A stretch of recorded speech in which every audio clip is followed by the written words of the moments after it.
In lesson 6.6, you will graph reflections on a coordinate plane. In our first example, we are just going to be reflecting triangle JKL over this line right here.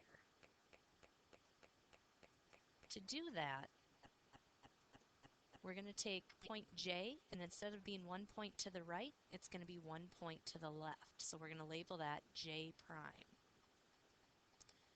K, instead of being 4 units to the right, it's going to be 4 units to the left, and you'll label that K prime. And L will move from 2 to the right to 2 to the left, and we'll label that L prime.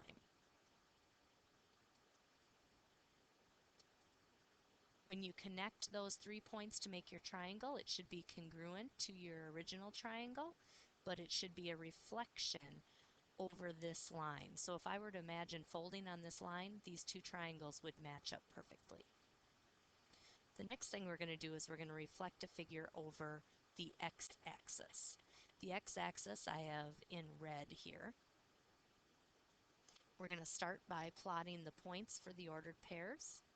The first one being P. Remember, when you plot points, you go left or right first and then up or down.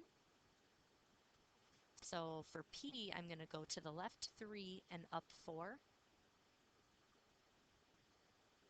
and label that P.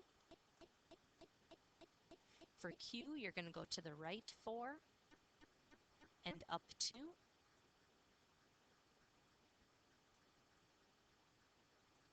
And then for R, it's to the left 1 and up 1.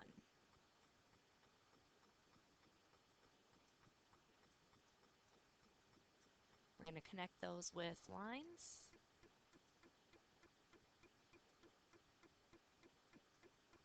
Put in the line segments. And now if we want to reflect that over the x-axis, instead of R being 1 above, it's going to be 1 below. So there's R prime.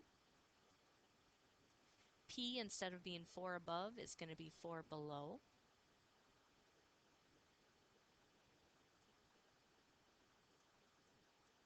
Label that P prime. And then Q, instead of being 2 above, that will be 2 below, and you'll label it Q prime.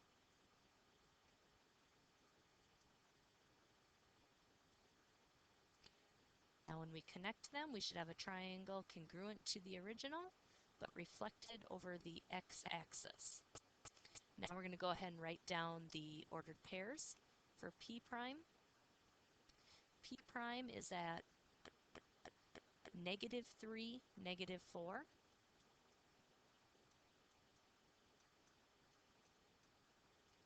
Q prime is going to be at 4, -2.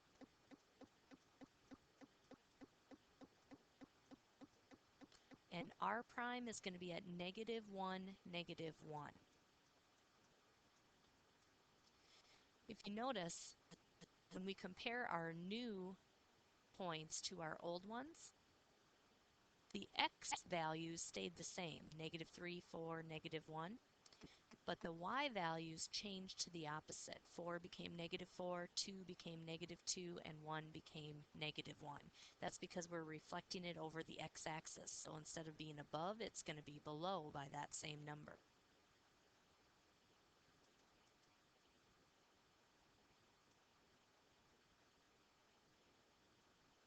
Our next example has us reflecting over the y-axis. The y-axis I have in red right here. So we're going to start by plotting the 4 points for quadrilateral ABCD. So A is at -4, 1.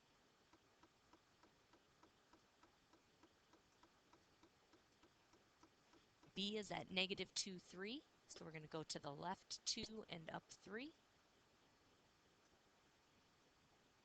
C is at 0, -3. So we're going to stay there but go down 3 units. And then D is at -3, -2. So we're going to go to the left 3 and down 2. And that's going to be D. Let's go ahead and connect those now to make our quadrilateral.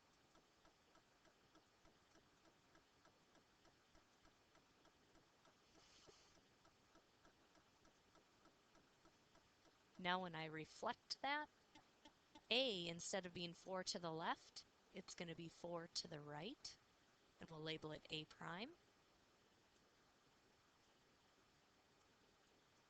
B, instead of 2 to the left, is going to be 2 to the right, and that'll be B prime. C is going to stay right where it is, so we'll say C equals C prime. And then D, instead of 3 to the left, it's going to be 3 to the right, and that'll be labeled D prime.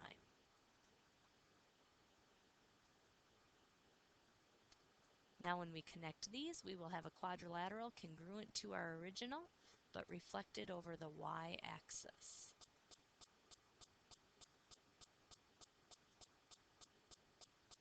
So you can imagine folding on this y-axis, the two quadrilaterals would match up perfect. Let's go ahead and write down our ordered pairs for A prime. A prime is going to be at positive 4, 1. B prime is going to be at positive 2, 3. C prime, it's going to be the same as it was, so 0, negative 3. And then D prime is going to be positive 3, negative 2. This time, if you compare our new coordinates to our old ones, the y values stayed the same, but when we reflected it over the x or over the y-axis, all of the x values changed to the opposite. Negative 4 became 4, negative 2 became 2, 0, that one's going to stay there. And then the negative 3 became 3. So when you reflect over the y-axis, it's the x values that change to their opposite.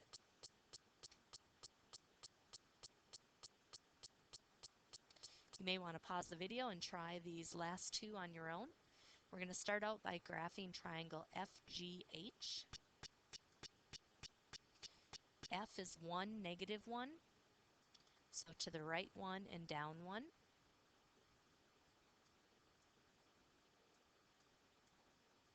G is 5, negative 3, so to the right 5 and down 3. And H is at 2, negative 4. So to the right 2 and down 4.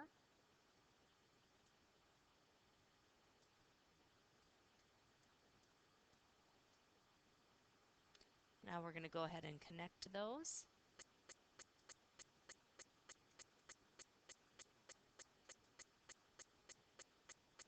Now to save just a little bit of time,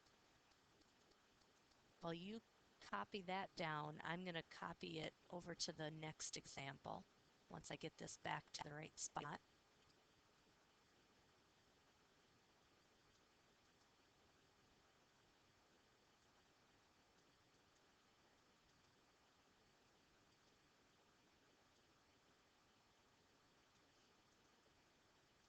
All right, so now if we want to reflect that over the x-axis,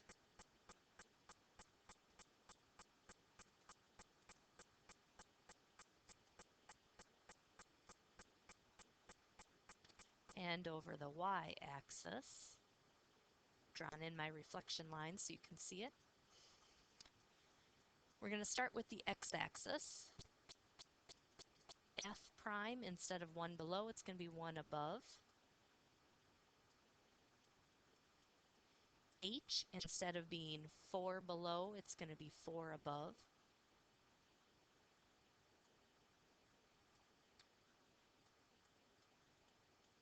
And label that H prime. And then G, instead of being 3 below, it's going to be 3 above the x-axis. Label that G prime. And once again, we should have a triangle that's congruent to our original, but it's reflected over the x-axis, meaning I could fold on the x-axis and the two would match up. Now before we move over to the second example, we need to write down the ordered pairs. F prime is at 1, 1. Again, it's the y value that switches to the opposite when you flip it over the x-axis. G prime is going to be at 5, 3, and h prime is going to be at 2, 4.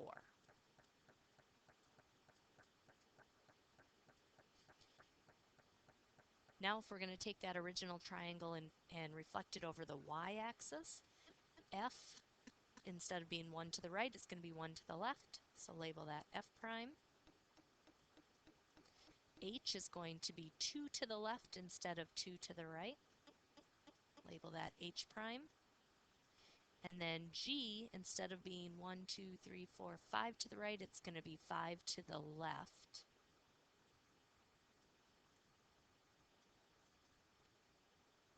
Label it G prime, then connect your 3 points to get your triangle. That should be congruent to your original one, but you should be able to visualize folding it on the y-axis, and the 2 should match up perfectly.